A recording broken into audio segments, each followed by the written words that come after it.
Set, B-mark. And action.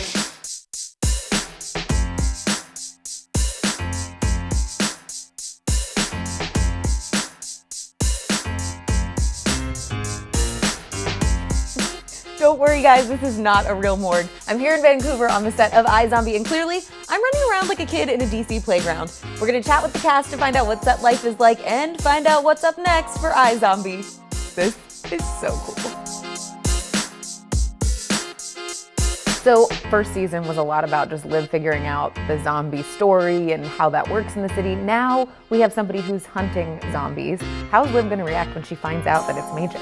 Honestly, I haven't been told yet, and I'm dreading that. Like, that's a script I'm really dreading reading. It's been so up and down, and Major and her have had such a tenuous relationship anyway, and, you know, she feels like they've finally at least gotten to a place where they really respect and love each other in the capacity they're able to. I love that we get to do the back and the forth, you know, because I think it keeps things fresh, keeps them interesting, and we've also seen he's not actually killing these people. He's just putting them in a chilly nap, shall we say. You know, I've been doing a lot of work with Agent Bazio. You know, she's trying to figure out about the missing people that we know that Major.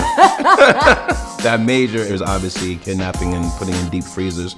But I like how everything kind of opens up, all the different worlds are intertwining, all the characters are communicating and creating their own storylines, so I think it's all fun. Me and Durs, we wanted to work together a lot in season 1, and obviously we couldn't, but we had a great fight in here.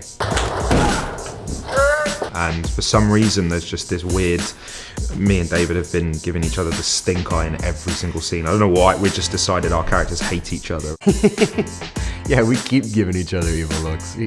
Every time I look out of the corner of my eye, it's just...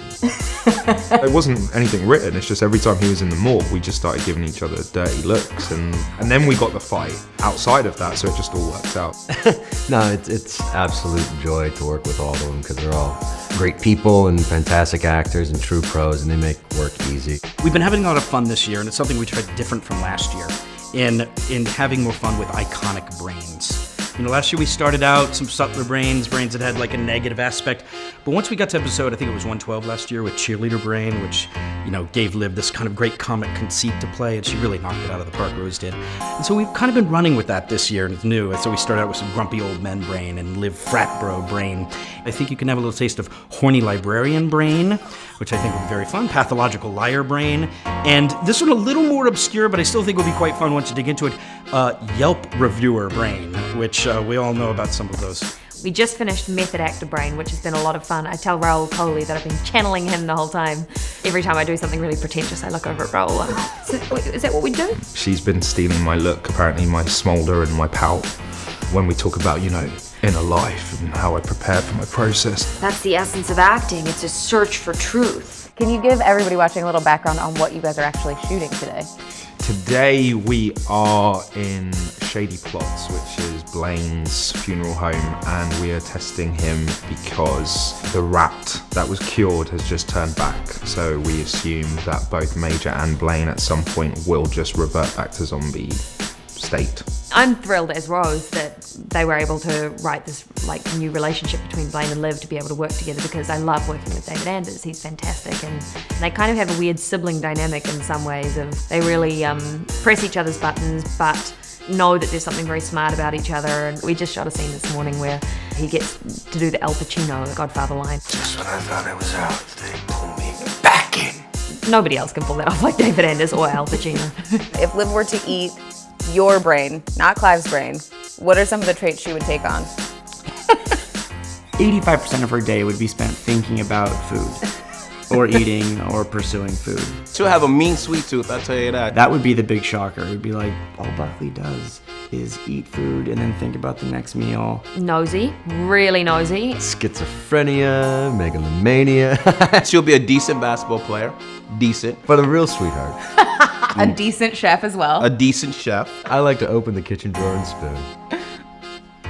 Yeah, okay. Technology she will have down pat. She'd become an embroidery master. That's probably the biggest hobby I have. Oh God, gets out of the bag. Have you eaten any of the brains on set? No. They're disgusting. Can you give me a little pep talk, because I'm gonna taste some brains later. Are you gonna taste some brains? Good luck. I've actually never had to eat them. Eat the brain by itself. Don't put nothing on it. It's all about smothering them and hiding them with flavors. I had to taste it with pizza, and I couldn't eat pizza for 2 months. The funny thing is that question has been asked so many times, like, what are in the brains, what are in the brains?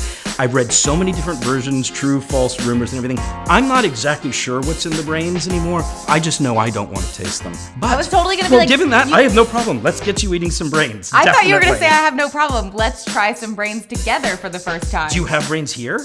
We do have brains here. Let's eat some brains together for the first time. I'm down for it. Is that cool? Can we do that? Sure, I would love to see what the heck we've been feeding our cast. This looks disgusting. So this is happening. Big moment. I can't believe a season can't even pick this. Oh, this is a disaster. All right, here we go. I got it. All right. Ugh. There we go. There we go. Okay, cheers. Cheers to you. Happy scared. brain. Can't believe we do this to the cast. It's like day-old mollusk. It's kind of sweet. A hint of newspaper. I ate it all. Well, let's go have some that's sushi it. to cleanse our palate. Well, that's a look behind and inside the scenes of iZombie. And if you want more on your favorite shows, well, check out the new playlist for DC Films and #DCTV on the DC Fans channel.